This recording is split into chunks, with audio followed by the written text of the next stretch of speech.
Magandang umaga sa lahat. Ngayong umaga ay babasahin natin ang ika-18 kabanata ng mga bilang at ang magbabahagi ng salita ng Panginoon ay si Pastor Jason. Ang chapter 17 at 18 ay ay isang unit.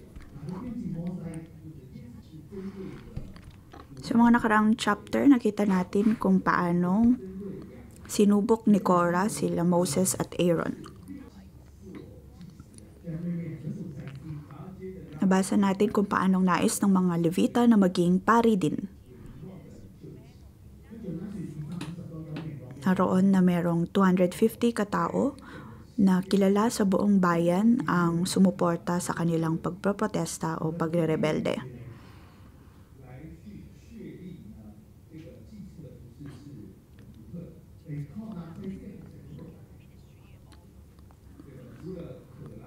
Dahil sa kaguluhang ito ay nakita natin ang ginawa ng Panginoon at ang kanyang pagkukumpirma kung sino nga bang kanyang tinawag sa mga Israelita.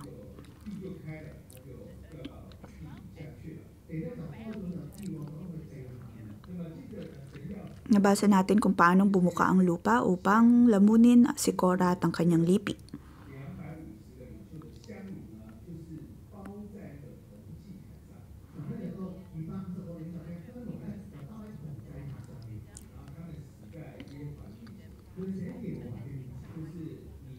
Nabasa din natin kung paano ang 250 katao ay hinayaan ng Panginoon na magkaroon ng mga insenso at ito ang naging dahilan ng kanilang pagkakamatay.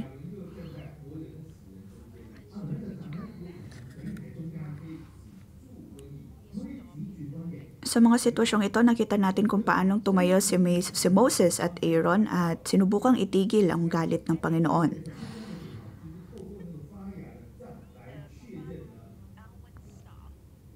Pagdating naman sa chapter 17,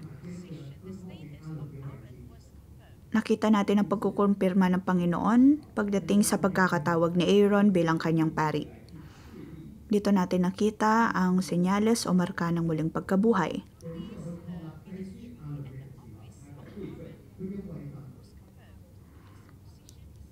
Sa pamamagitan ng milagro ng muling pagkabuhay ng tungkod ni Aaron ay nakita natin kung paanong tinawag talaga siya ng Panginoon bilang kanyang lingkod.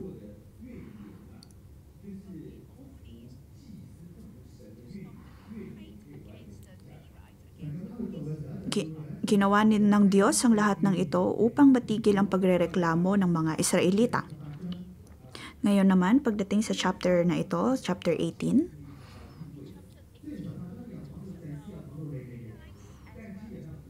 ito naman ay tungkol sa mga Levita at sa mga pari. Bibigyan natin ito ng pamagat na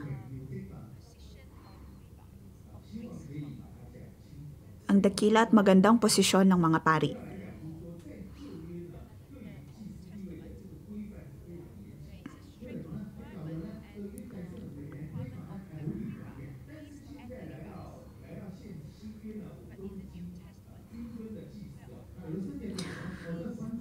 Kailangan nating maintindihan na sa lumang tipan ay mayroon lamang mga piling tao na tinawag ng Panginoon bilang pari. Ngunit pagdating naman sa bagong tipan, lahat tayo ay maituturing na pari o lingkod ng Panginoon.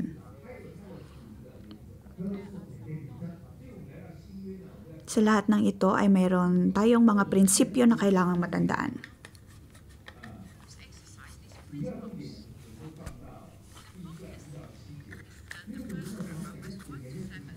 Ang focus natin ngayon ay sa verse 1 to 7 bilang ating unang talata.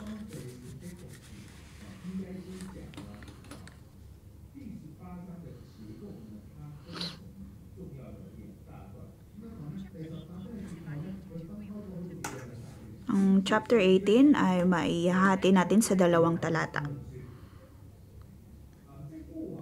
Una ay mula verse 1 to 7.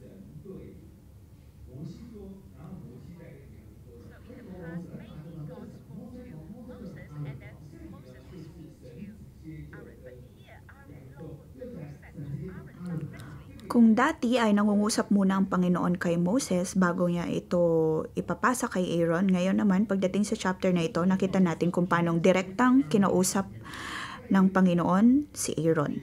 Dito natin makikita ang kanyang espesyal na pagkakatawag dahil sa direktang pangungusap sa kanya ng Panginoon. So verse 1,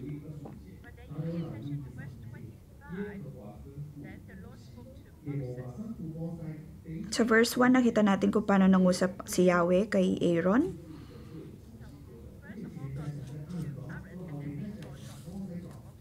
At sa verse 25 ay nakita naman natin kung paano kinausap naman ng Panginoon si Moses.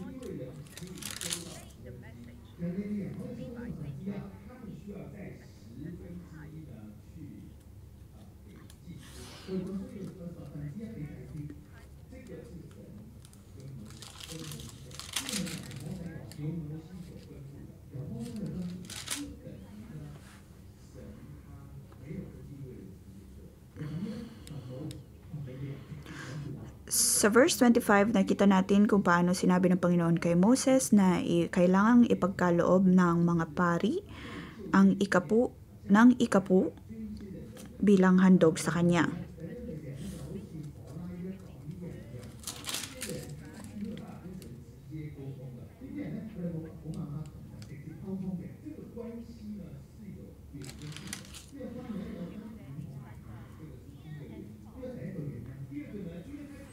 Dito makikita natin ang pagkakaiba ng posisyon ng mga Levita at ng mga pari.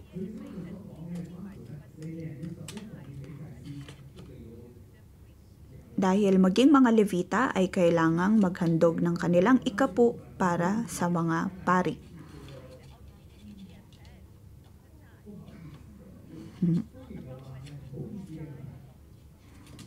At ang tumanggap ng mensahe na ito o ng tuntunin na ito ay si Moses, hindi si Aaron. Ito ay maaaring dahil mahirap para kay Aaron na sabihin ito kay Moses.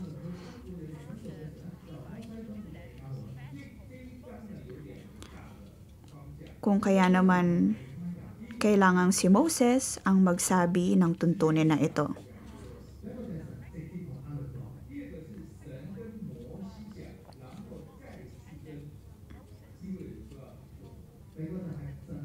Dalawang punto na makikita natin dito ay ang direktang pangungusap ng Panginoon kay Aaron at sunod ay ang pangungusap ng Panginoon kay Moses para sa kanyang mga tuntunin para sa mga Levita.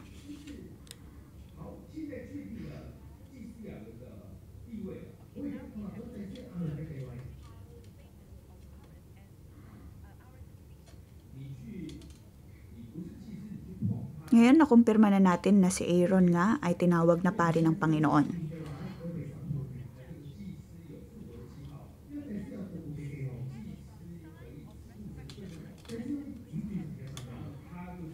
Ang pari ang siyang nagdadala ng marka ng muling pagkabuhay at ang pari ang siyang tinawag ng Panginoon. Ngunit ano nga ba ang dapat gawin ng isang pari? Sabi sa verse 1, sinabi ni Yahweh kay Aaron, ikaw, ang iyong mga anak na lalaki at ang lipi ni Levi, ang may pananagutan sa lahat ng gawain sa toldang tipanan. Ngunit sa mga gawain ng pari, ikaw at ang iyong mga anak na lalaki lamang ang mangangasiwa.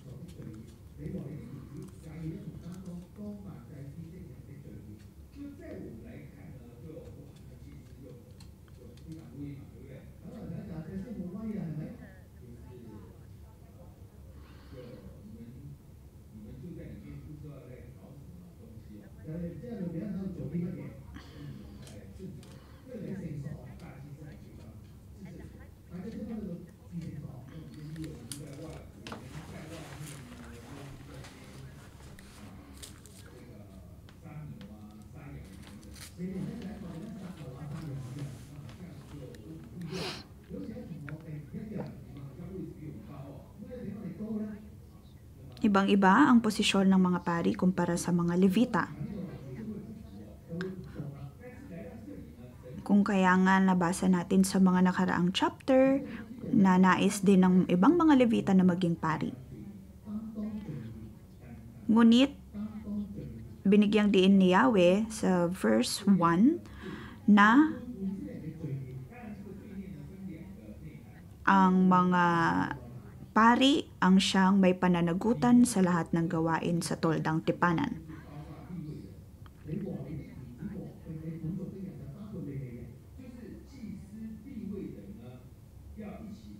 Ibig sabihin, ang pinakatungkulin nila ay ang magkaroon ng pananagutan sa lahat ng gawain sa toldang tipanan.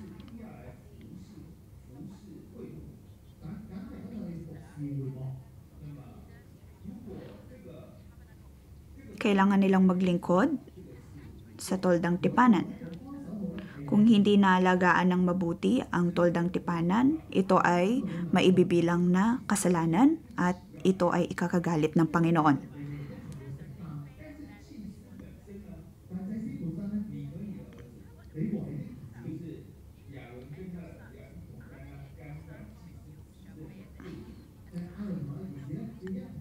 Si Aaron at ang kanyang mga anak na lalaki at ang lipi ng Levi ang may pananagutan sa lahat ng gawain sa toldang tipanan. Ang pinaka-focus dito, ang pinibigyang diin ay ang pagkakaroon ng pananagutan.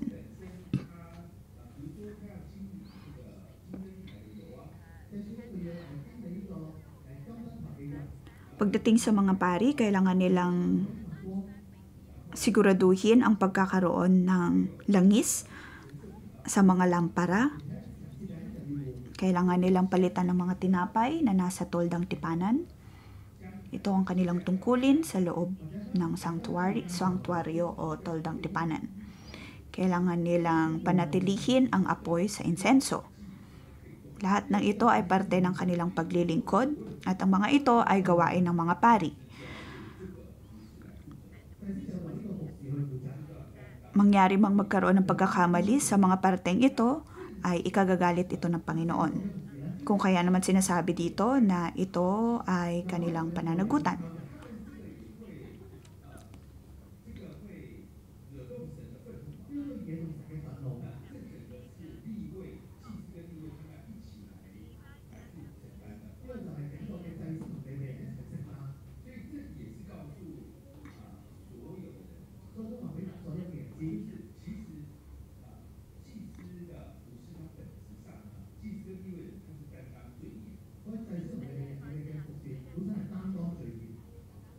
Paulit-ulit na sinasabi na ang Levita at ang mga pari ay kailangang bitbitin ang pananagutang ito. Hindi dahil sila ay nasa mataas na posisyon ay wala na silang dapat na pananagutan. Ngunit makikita natin dito, napakaklaro na ang pagkakatawag nila ay mayroong mabigat na responsibilidad na kalakip.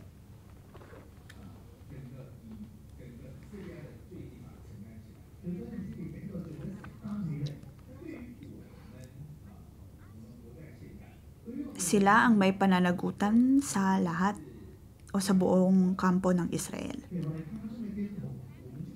Sa panahon natin ngayon, maaaring tayo lamang ang nakakakilala sa Panginoon sa ating mga pamilya. At tungkulin natin ang bitbitin ang bawat pananagutan sa pamilyang ito.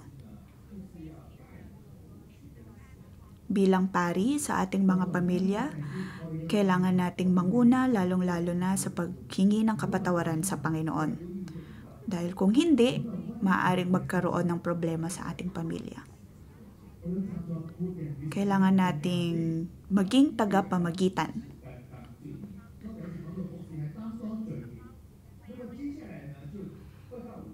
Sa verse 1, nabanggit doon na ang pagiging pari ay ang pagkakaroon ng pananagutan.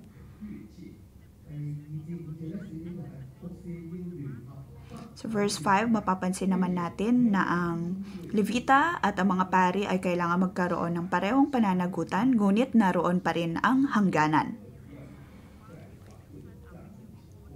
Sabi sa verse 5, ikaw lamang at ang iyong mga anak na lalaki ang gaganap sa mga tungkulin sa toldang tipanan at sa altar upang hindi ako muling magalit sa sambayan ng Israel.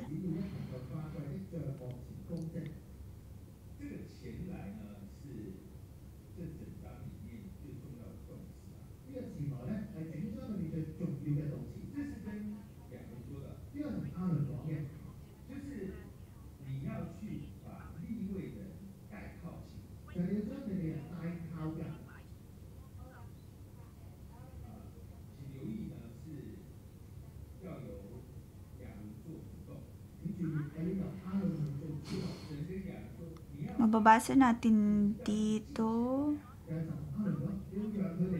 na kailangang dalhin ni Aaron ang mga Levita sa toldang tipanan upang matulungan siya pagdating sa paglilingkod doon. Ibig sabihin ay mayroon silang iisang gawain o kaya mayroon silang parehong tungkulin sa toldang tipanan.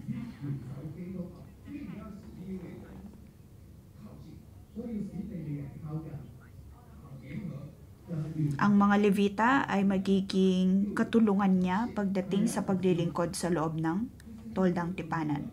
Subalit, makikita natin na mayroon pa ring hangganan. Mayroon pa ring pagkakahati-hati pagdating sa mga responsibilidad at gawain.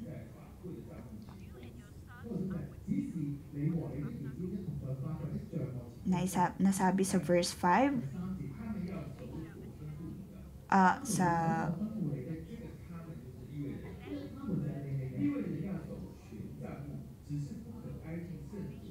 nabanggit sa verse 3, subalit hindi sila lalapit sa altar o sa alinmang sagradong kasangkapan sa loob ng santuaryo. Naroon man ang pagkakatawag ng mga Levita upang maging katulungan ni Aaron bilang pari, ay nabanggit pa rin ng Panginoon na kailangang merong hangganan.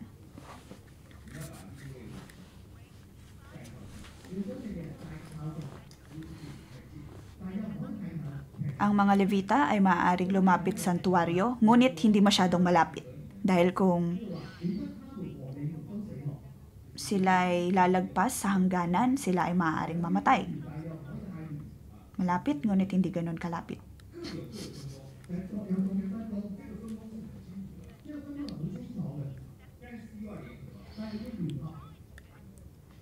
Dito makikita natin ang klarong responsibilidad na meron dapat ang mga Levita at ang klarong hangganan din na dapat nilang sundin.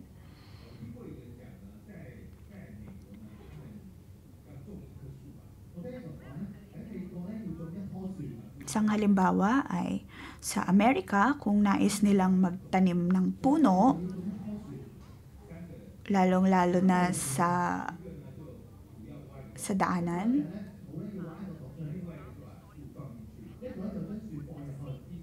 kailangan 3 tao ang gagawa. Isa ang magbubungkal, isa ang maglalagay ng tanim, at isang mag-aalaga.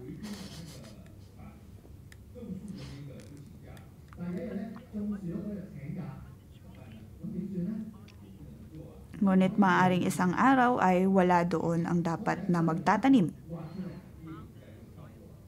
Merong nang nagbungkal, ngunit wala ang pangalawang tao na dapat sana maglalagay ng puno.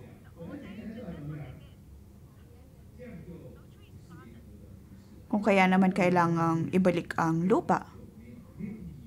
Dito makikita natin na wala namang mangyayari. Hindi natapos ang gawain dahil wala ang isa.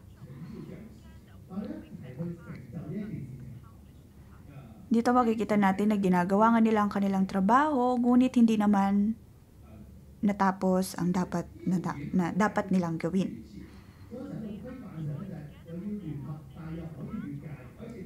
Sila'y magkakasama, ngunit merong hangganan. Parehong bagay ang makikita natin sa chapter na ito. May kanya-kanyang posisyon, may kanya-kanyang responsibilidad.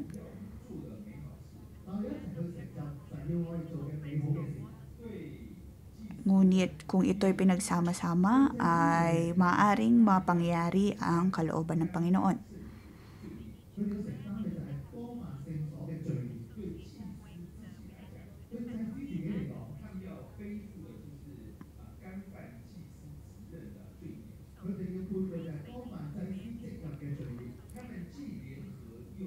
Pagdating sa mga pari, kailangan nilang magkaroon ng pananagutan. Kasama pa ang mga responsibilidad na mayroon sila sa loob ng toldang tipanan. Ngunit dito'y maaari silang tulungan ng mga Levita.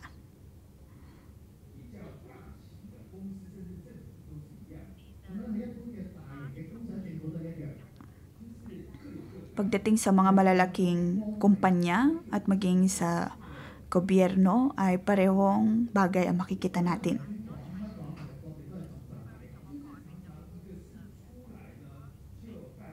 Hindi lamang sa Hong Kong kundi sa tingin ko ay maging din sa buong mundo.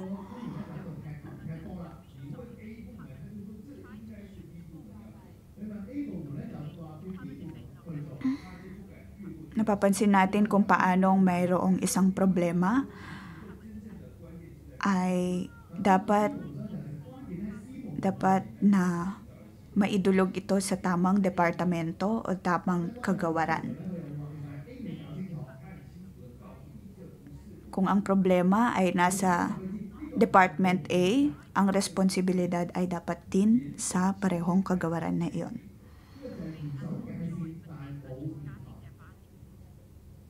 Makikita natin ang pagkakaroon ng hangganan sa lahat.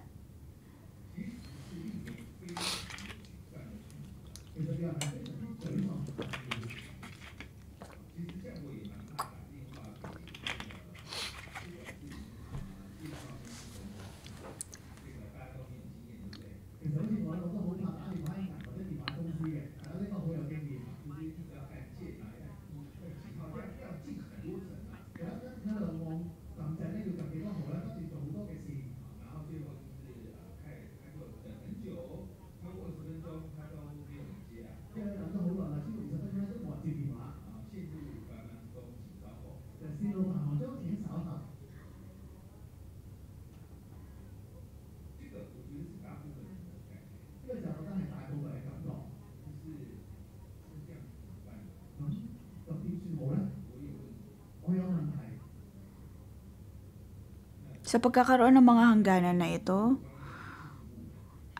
ay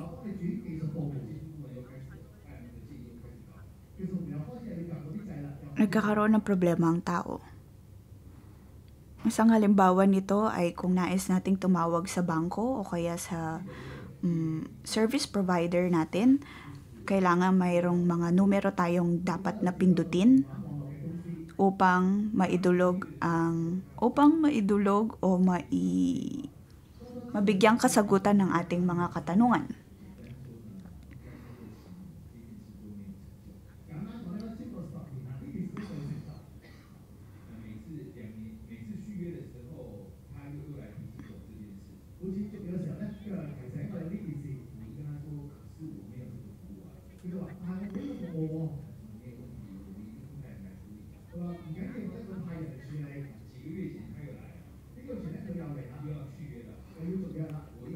Minsan ay mayroong tumawag sa akin na service provider dahil nais nilang magkaroon ng panibagong kontrata sa akin.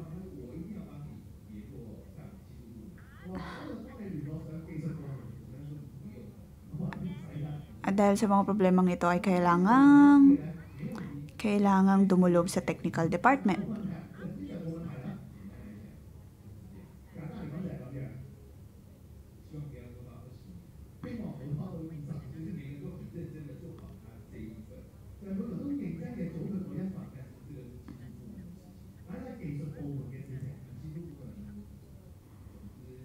Madalas sa paghihintay nito ay ayokong maghintay kahit na alam kong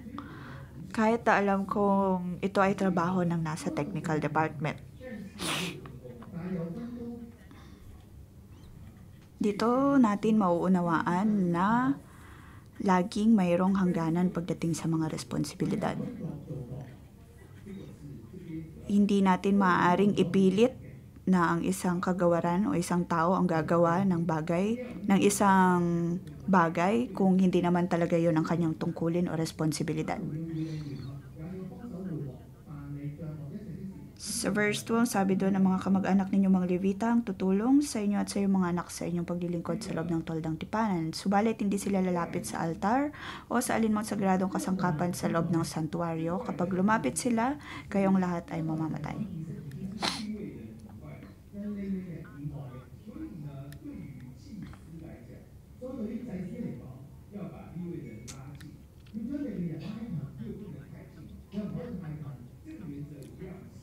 Dito nabanggit ng Panginoon na maaaring lumapit ang mga Levita, ngunit hindi masyadong malapit.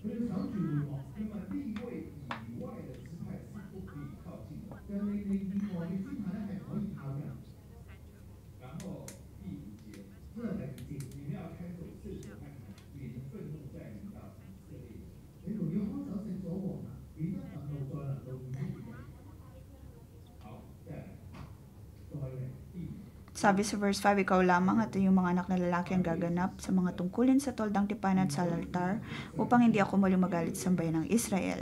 Sa verse 6 naman, ako ang pumili sa mga kamag-anak mong Levita upang makatulong mo sa mga gawaing ito. Handog ko sila sa inyo para maglingkod sa akin sa toldang tipanan.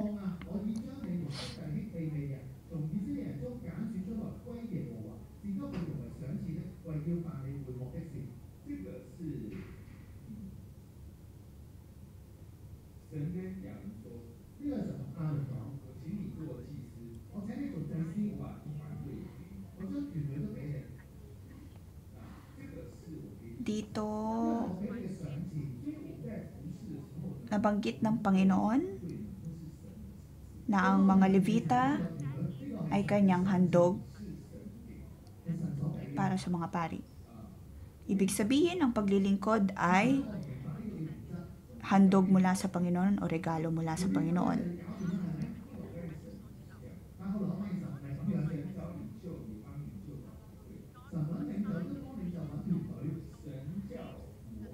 Ang Panginoon ang siyang nagtatalaga ng mga tao. Ang Panginoon ang siyang nagtatalaga ng mga pari, ng mga Levita. At ang lahat ng ito ay magandang oportunidad o kaya ay biyaya at handog mula sa Panginoon.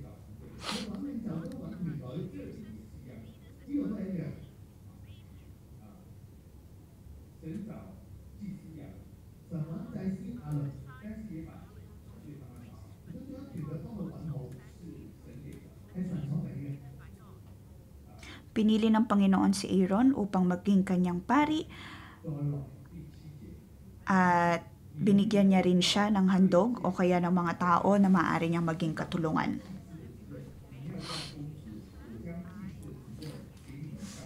Sabi sa verse 12, pinibigay ko rin sa iyo ang pinakamainam sa lahat ng unang bunga ng halaman na ihahandog nila sa akin, gayon din ang langis, alak at pagkain. Ang lahat ng yan ay para sa inyo at maaaring kainin ng sino mang kasambahay mo na malinis ayon sa kautusan.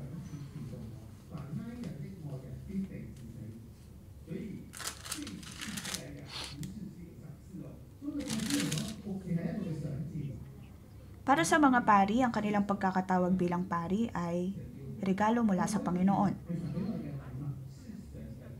Ito ay regalo mula sa Panginoon upang makapaglingkod sa Kanya. Ito ay pagkakapili at pagkakatawag ng Panginoon. Parehong pagkakatawag ang ating natanggap mula sa Panginoon. Ang lahat ay mula sa Panginoon.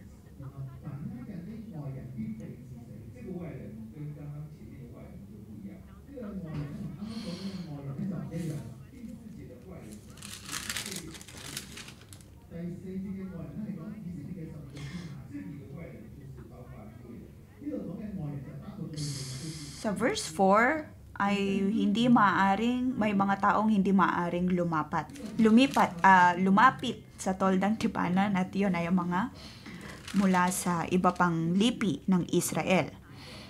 Ngunit pagdating naman sa verse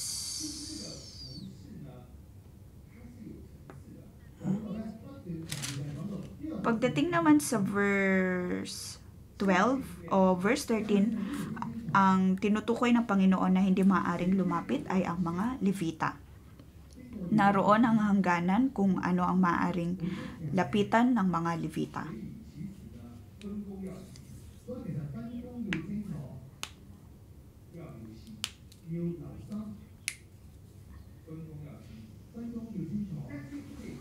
Dito makikita natin kung paanong dapat magkaroon tayo ng sapat na atensyon at focus sa kung ano nga ba ang dapat nating gawin. Ano ang responsibilidad at dapat na pananagutan. Kung kaya nga, sa pagkakabasa nito, mapapansin natin na ang pagkakatawag bilang pari at Levita ay parehong biyaya mula sa Panginoon at responsibilidad.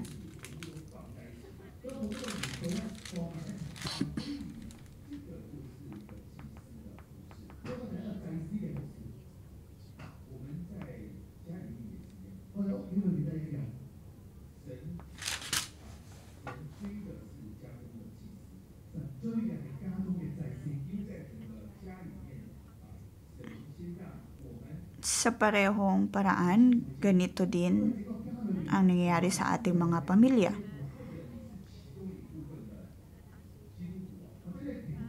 Bilang mga tao na nakakakilala na sa Panginoon, tayo ang siyang itinayo ng Panginoon bilang pari sa ating mga pamilya.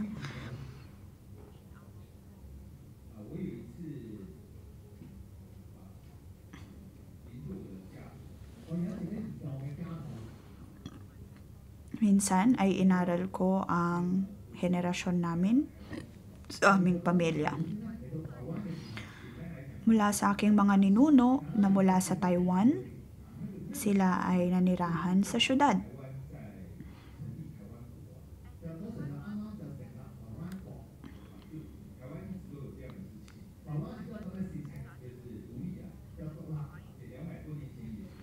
Sa mga panahong iyon ay nais ng Taiwan na magkaroon ng sariling bayan o maging independent mula sa China. At nakita ko mismo ang aking pamilya na nais ng ganoong kalayaan.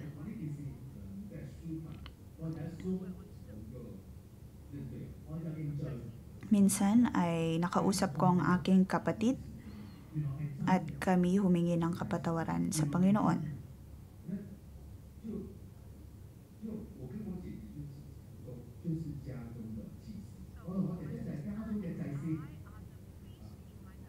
Ako at ang aking kapatid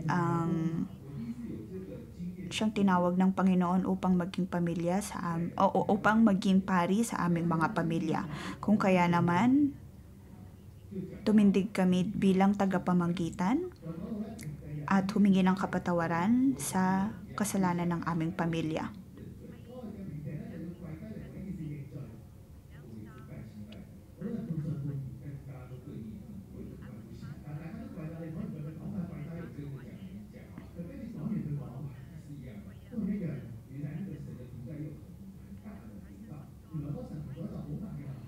Minsan may tinuluhan akong conference at doon ay mayroong speaker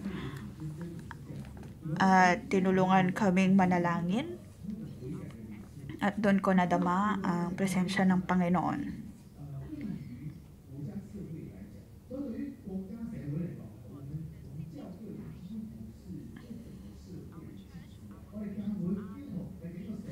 Pagdating sa ating mga syudad, pagdating sa ating bansa, at kung saan man tayo naroon, tayo ang tinawag ng Panginoon bilang tagapamagitan at bilang kanyang pari.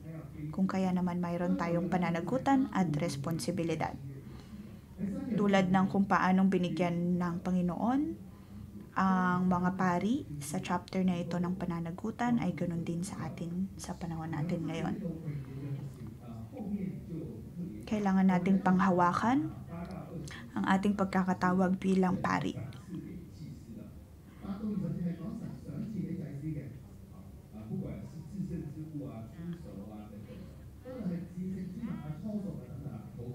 Mababasa natin sa sumusunod na mga verses ang mga bahagi o mga biyaya ng Panginoon para sa mga pari at levita.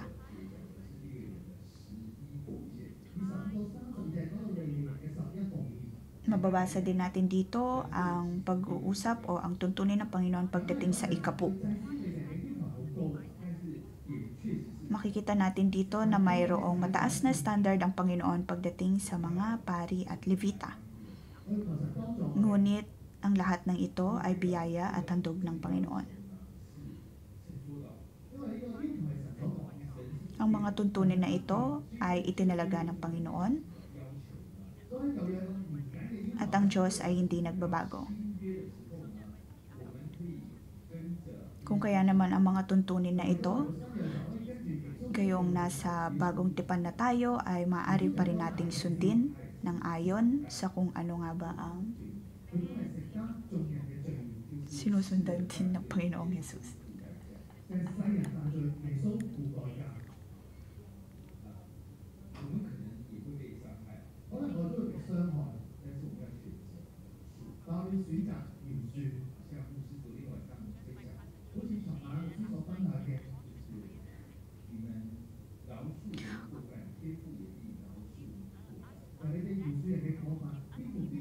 Kung sa lumang tipan ay ang mga pari ang siyang mayroong pananagutan pagdating sa kasalanan ng mga tao o pagdating sa iba pang mga responsibilidad na mayroon sila. Pagdating naman sa bagong tipan ay ang Panginoong Hesus na ang siyang nagbitbit ng lahat ng mga pananagutan ng ito para sa atin. At dahil binitbit na ng Panginoong Hesus ang lahat ng mga pananagutan at responsibilidad na ito, ay kailangan natin siyang tanggapin sa ating buhay at kailangan nating mamuhay ng ayon sa kalooban niya.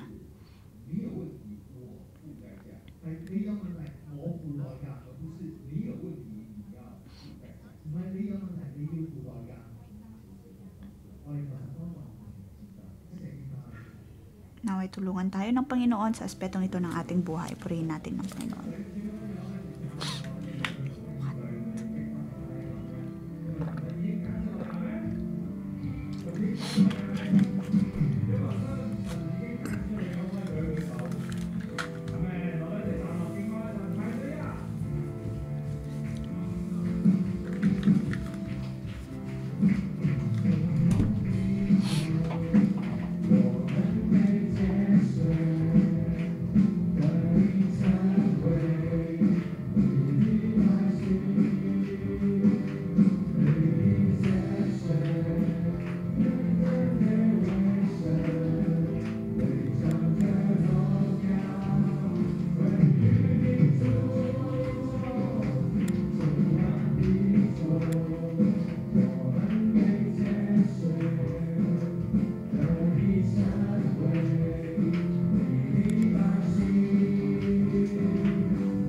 natin ng palakpak ang Panginoon. Maraming salamat o Diyos. Ikaw ay aming pinapupurihan dahil Ikaw ang dapat siyang mabigyang kadakilaan sa aming pamilya, sa aming mga trabaho.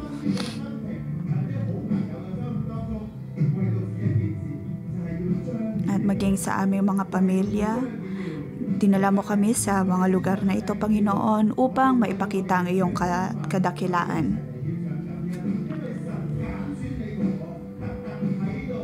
Pagdating sa ating mga pagkakatawag, ay dapat tayong magpasalamat sa Panginoon. Ipagpasalamat natin ang pagkakatawag natin bilang pari niya pagdating sa ating pamilya, sa trabaho at sa mga kaibigan.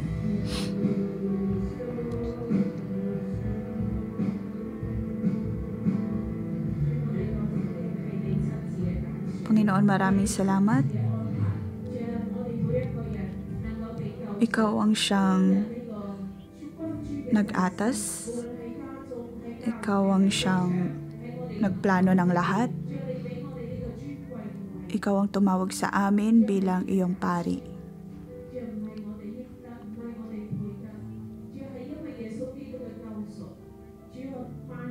Ang aming pagkakatawag bilang iyong lingkod ay hindi dahil kami magaling o hindi dahil sa kung ano bang meron kami, kundi dahil lamang sa iyong kabutihan sa aming buhay.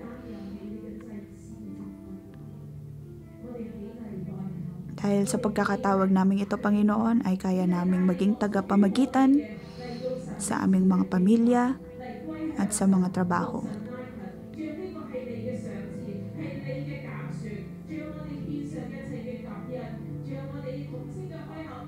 Panginoon, pinagpapasalamat namin ang pagkakatawag namin ito.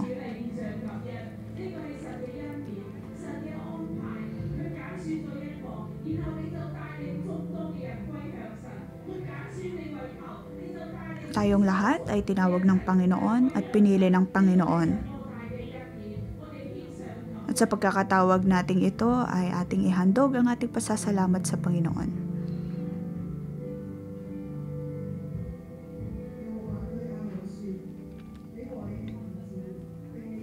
Sinabi ng Panginoon kay Aaron sa verse 1, ikaw at ang inyong mga anak na lalaki at ang lipin ni Levi ang may pananagutan sa lahat ng gawain sa toldang tipanan.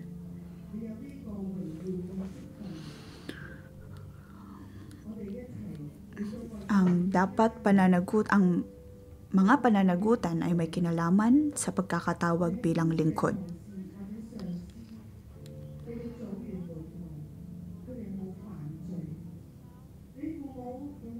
Bilang lingkod ng Panginoon at bilang tagapamagitan sa ating mga pamilya, sa ating mga trabaho, sa ating kaibigan, sa ating mga cell group.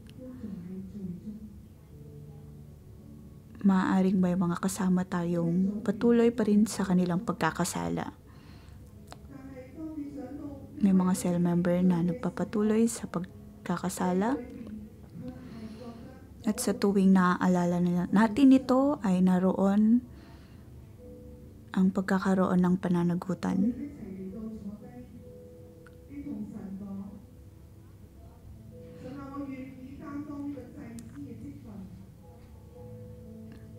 Sa pagkakataong ito ay dumulog tayo sa Panginoon. Sa kabila ng mga pananagutan at responsibilidad na ito ay alam nating may mga sarili din tayong mabigat na karamdaman.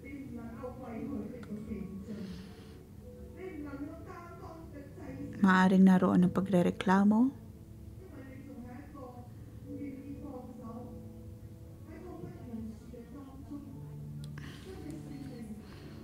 Maaaring naroon ang kawalan ng kapatawaran. Naway tulungan tayo ng banal na Espiritu.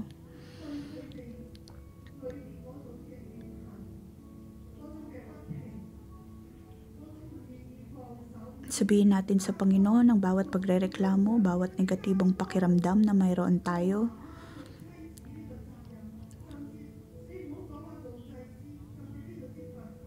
Dahil nga sa mga problemang ito ay hindi natin nais na magkaroon ng pananagutan o kaya responsibilidad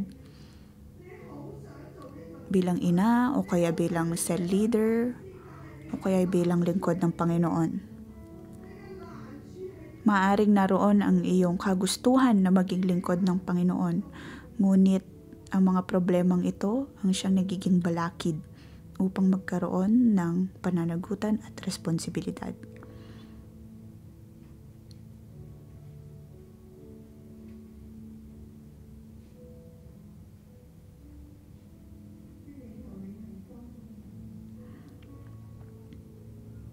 Banal na Espiritu, naway kumilos ka sa aming buhay.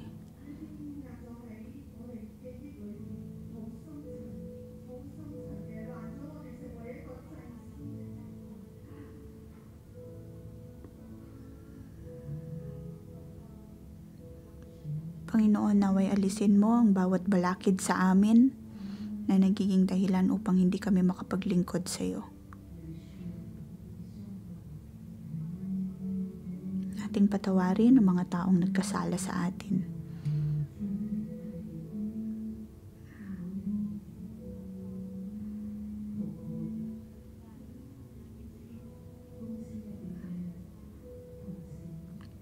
Maaaring sa pamilya man, sa mga katrabaho, sa mga kasama sa simbahan, o kaya kapwa-lingkod sa iglesia, naway magkaroon tayo ng kapatawaran.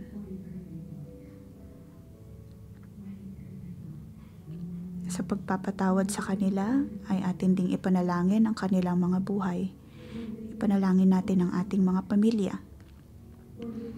Ipanalangin natin ang ating mga katrabaho. Ipanalangin natin ang ating mga cell member. Ipanalangin din ang pamilya ng ating mga cell member.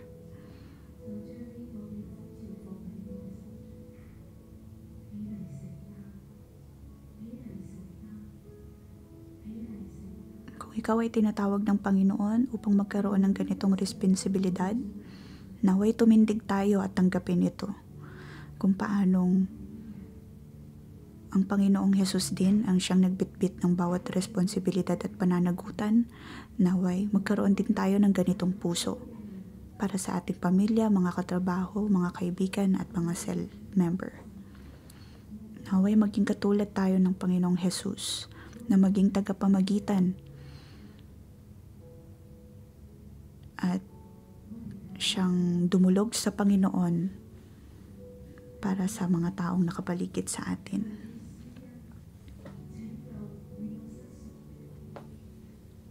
Naway bigyan tayo ng Panginoon ng sapat na biyaya upang makatulong sa kaligtasan ng iba. Ang Panginoon ay Diyos na nagpapatawad at puno ng habag. At kailangan niya ng mga tao na mananalangin para sa kanyang mga mahal na tao. Tayo ay tumindig, ating ipanalangin ang ating mga pamilya.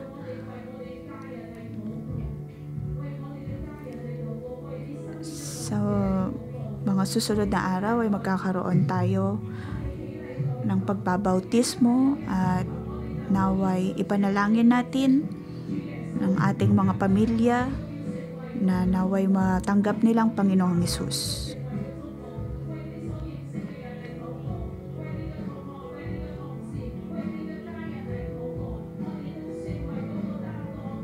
Tayo'y tumindig at ating tanggapin ang ating pagkakatawag bilang tagapamagitan sa ating trabaho, sa ating pamilya, sa ating mga cell member.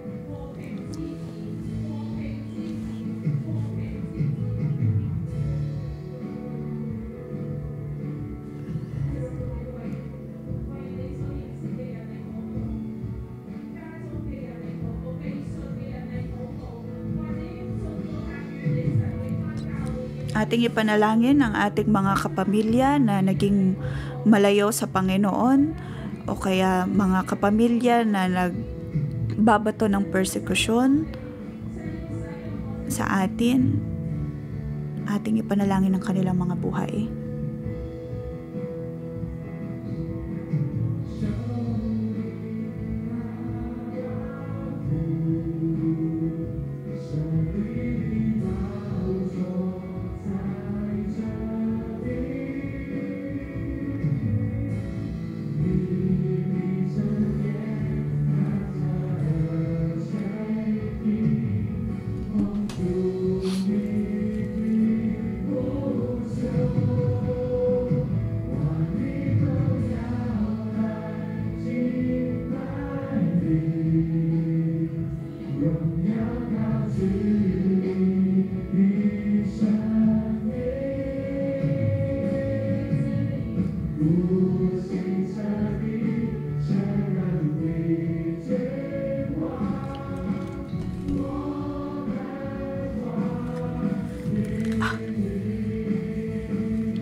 Sunod ay ating ipanalangin ng ating mga sarili.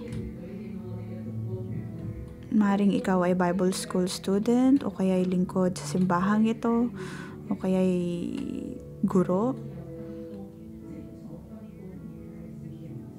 Sa chapter na ito, nakita natin kung paanong tayo ay naglilingkod ng sama-sama, ngunit naroon pa rin ang hangganan. Maaring nasa puso natin ay walang satisfaction o kaya ay pagkakontento sa kung ano mang pinapagawa sa atin. Naway siya sa atin natin ang ating mga puso kung tayo nga ba'y naglilingkod ng may pagkakontento o naroon ba ang pagkukumpara.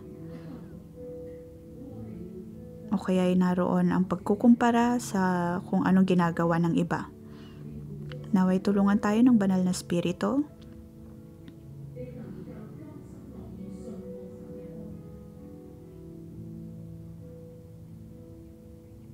Siyasatin natin ang ating puso kung naroon bang pagnanais natin na sumunod sa kalooban ng Panginoon, sumunod sa kung anong pagkakaayos ng Panginoon.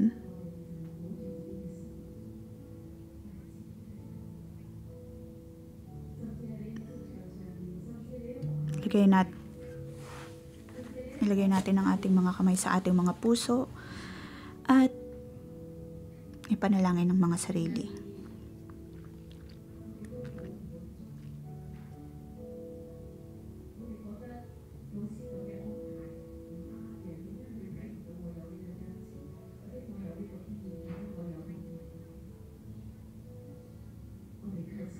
Maaring naroon ang pag-iisip natin na hindi tayo nakukontento sa kung saan man tayo nailagay at dahil dito ay naroon ang pagrereklamo, naroon ang pagkakaroon ng sakim na pag-iisip.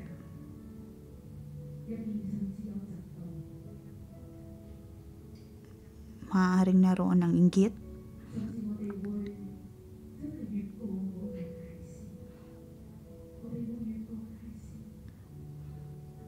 naroon ang inggit at kasakiman na lumampas sa hangganang ibinigay sa atin.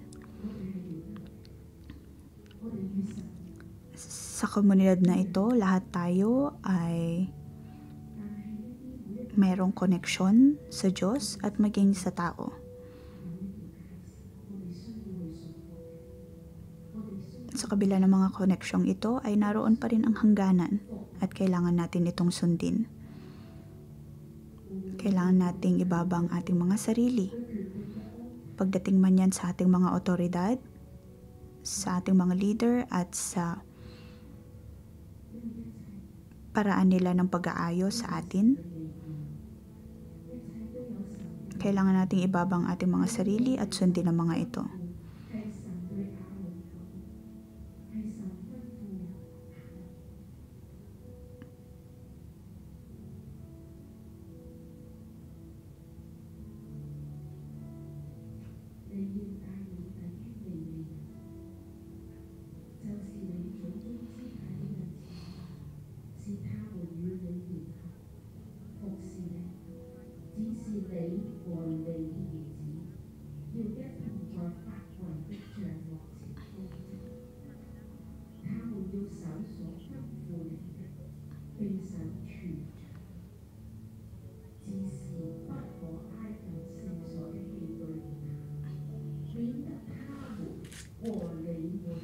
Sabi sa verse 2 hanggang 3, ang mga kamag-anak ninyong mga Levitang tutulong sa iyo at sa iyong mga anak sa iyong paglilingkod sa loob ng toldang tipanan.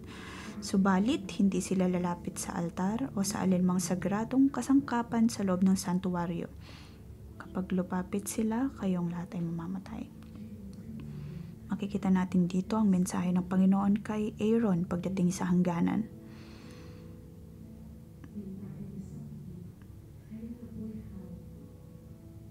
Naway tulungan tayo ng Diyos na siya sa atin ang ating mga puso.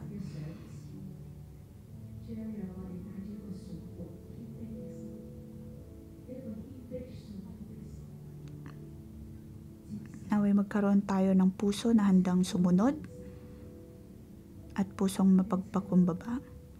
Ang lahat ay mula sa Panginoon Ang bawat posisyon na mayroon tayo ay mula sa pagpili at pagtawag ng Panginoon.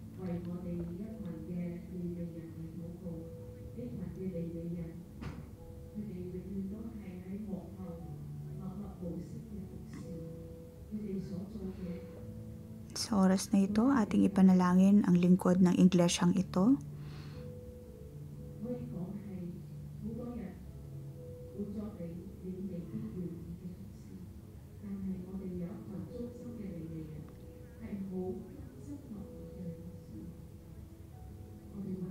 Ang mga lingkod na ito ay naroon ang kanilang puso na maglingkod sa Panginoon. Ating ipanalangin ng ating happy team, mga security guard, ang mga nasa reception,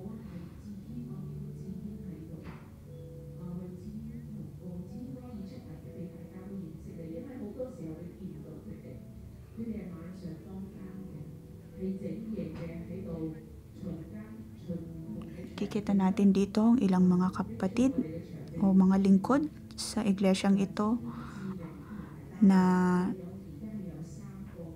sila ang nagsisiguro na maging protektado ang ating simbahan.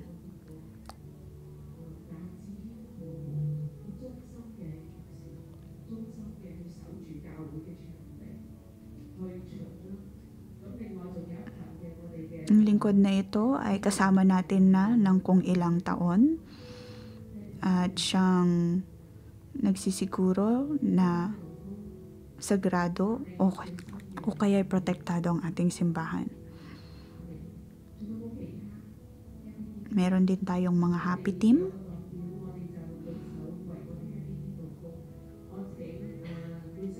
Itaas natin ang ating mga kamay at ating ipanalangin ang mga lingkod na ito.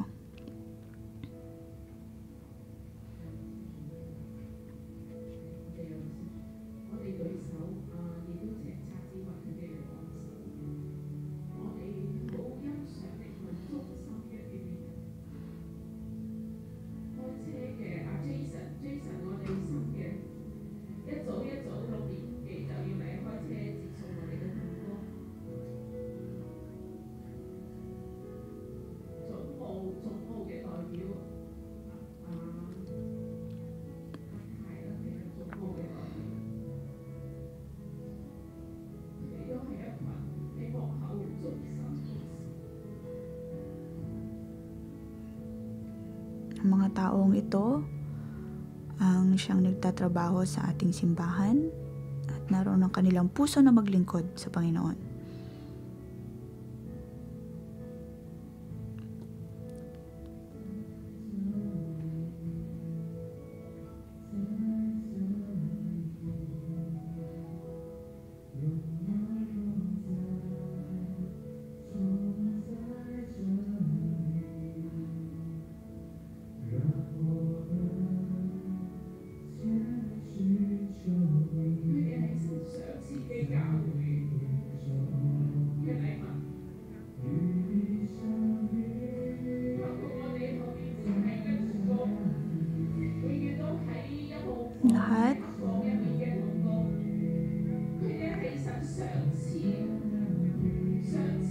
Lahat ay lingkod ng Panginoon at handog ng Panginoon para sa iglesyang ito.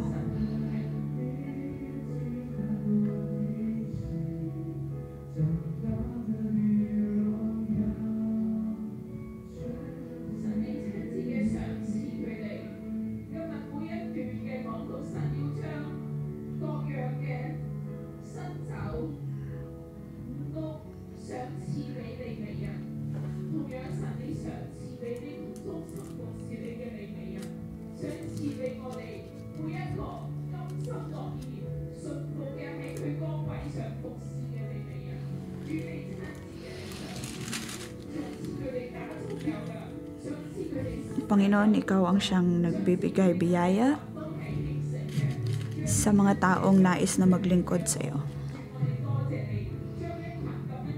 Panginoon, maraming salamat sa lahat ng mga lingkod na ito, sa lahat ng mga Levitang ito na iyong tinawag Maraming salamat, Panginoon, maging sa aming mga pastor at amin ngang inihahandog ang bawat isa at ang bawat posisyon na mayroon tayo. Ating pinagpapasalamat ang lahat ng ito sa Panginoon.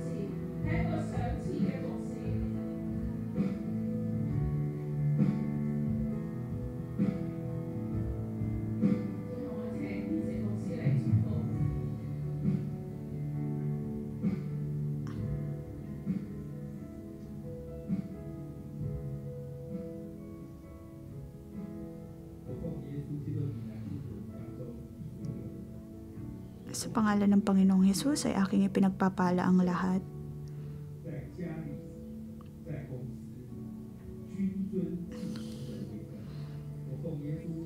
Naway matanggap ng bawat isa ang pagkakatawag bilang kanyang pari at lingkod sa bahay man yan, sa loob ng kumpanya o maging sa ating mga cell group. Naway matanggap natin ang pagpapala mula sa Panginoon. Patuloy tayong sasamahan ng Panginoon at sa pamamagitan natin ay kanyang bibiyayaan ng lahat.